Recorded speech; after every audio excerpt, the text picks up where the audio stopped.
Thank you for tuning in to my first episode on this playlist, Ericson Presents Mixing Tutorials. So on this first video, we're going to start and we're going to keep it pretty simple. This is what you're going to need to do every time you want to start mixing.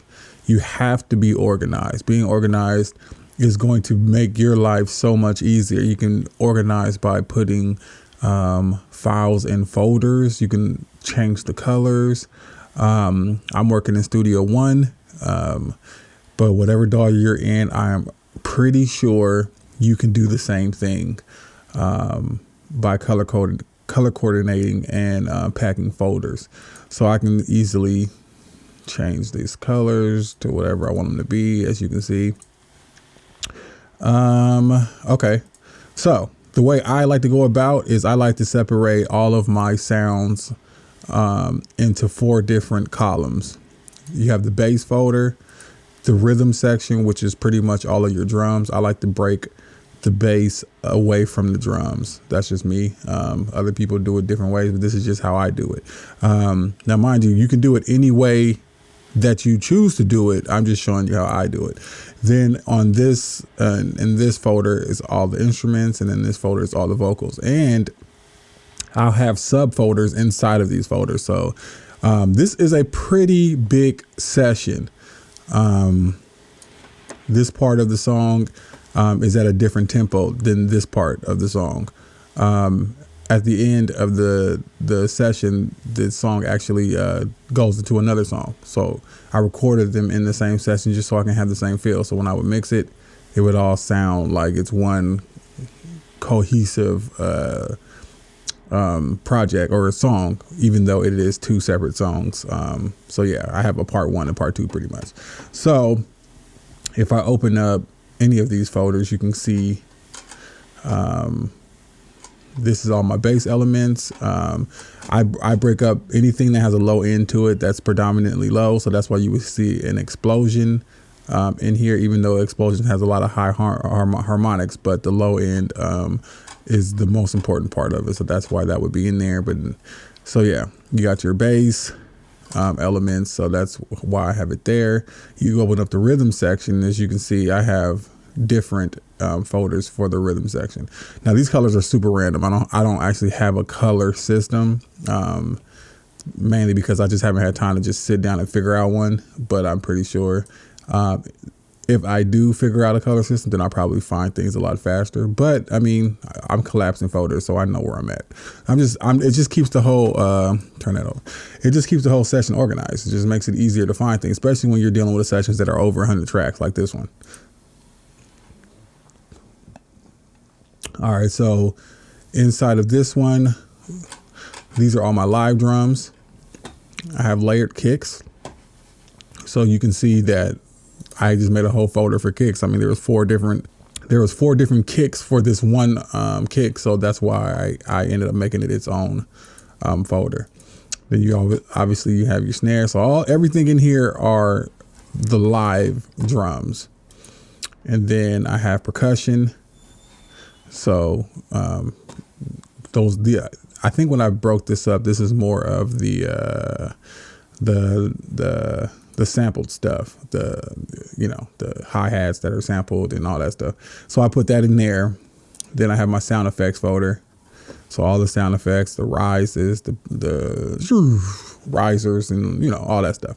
So that's in there. So that's why that is easily the rhythm, because all of these things just add to the rhythm of the music. And then my instruments. So as you can see, the instrument section is pretty big. First part of the song, second part of the song. Electric guitar is in the first part and in the second part. Yeah, brass. So like, as you can see, you can collapse folders inside of folders inside of folders. Like, it doesn't matter how many levels down you go, as long as you can understand it, then yeah, no, it works. And then the vocals are, yeah, same thing. So being organized is mainly for your workflow. Because if you can get your workflow to to where you can easily work through things and you know where everything is, then I guarantee you it's going to make your life a lot easier. What I have seen from some sessions that I've been getting is people are doing 1, 2, 3 verses, but they're not recording on the same track. So I'm getting extra files that aren't really necessary to have. Like this is technically my main verse. I can make this bigger or smaller. So this is technically my main verse. So that's to be the first verse, second verse, third verse. Well, I think that's a bridge. Yeah, bridge. And then when I get to the next song, I just did it all in one, on one. But it all makes sense because I'm processing it the same. Now, it would make no sense for you to, record your first verse and then your second verse, you start on another track, third verse, start on another track. When I first started recording, that's exactly what I did because I just wasn't sure. I don't know why I thought that made sense. So I just kept making new tracks because I had an unlimited amount of tracks. So I just kept making new tracks thinking like, oh, I just need to make a new one. So just think about it. If you're going to be doing your verse, put your verse on verse tracks. If you're going to have an ad lib, put your ad lib on ad lib tracks, backgrounds, chants, whatever. Just make sure the element is the same. Usually if you're going to do a verse, you're going to have the same type of elements going through the first verse, second verse, third verse. Like it's okay to record on the same thing. So that's also going to take away tracks. Like at the end of the day, you want to record or you want to mix as least amount of tracks as possible to make your life easier.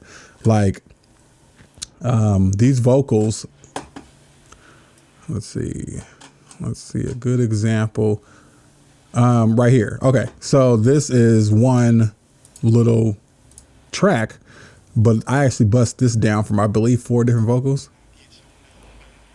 No, that sounds like that's probably two different vocals. No, that's more than 2. That sounds like it could be like 4. I think it is 4. But I broke them down because they were all the same, and then I bounced them out into one track just to make my life easier. So I don't have to process 4 different tracks for this one section. So it's all about just trying to break it down. Imagine like I have a lot of this going on. I'm already doing 116 tracks with the effects. Like imagine if I didn't do that, I'd probably be well into 150, maybe 160. When you do these fun type songs, like you start adding stuff because the more stuff you add, it just sounds better. You got chants, you got all kinds of stuff. So anyhow, being organized is definitely something that you want to do from the beginning. The sooner you do it, the better. So yeah, that is my first tip, my first video. Hopefully, you can start organizing your stuff now. Just go to your sessions, open them up, organize them, just start moving things around so that you can find them quicker, find them easy, find out how to stack folders. Like if I wanted to stack a folder, I can simply right click and then do pack folder. So once I hit the pack folder, now it just collapsed into its own folder. And then when you open up this folder, those 2 that I just put in there are there. We gotta do that because I don't need that. But that it's literally that simple in Studio One. I don't know what your DAW, how simple it is for that.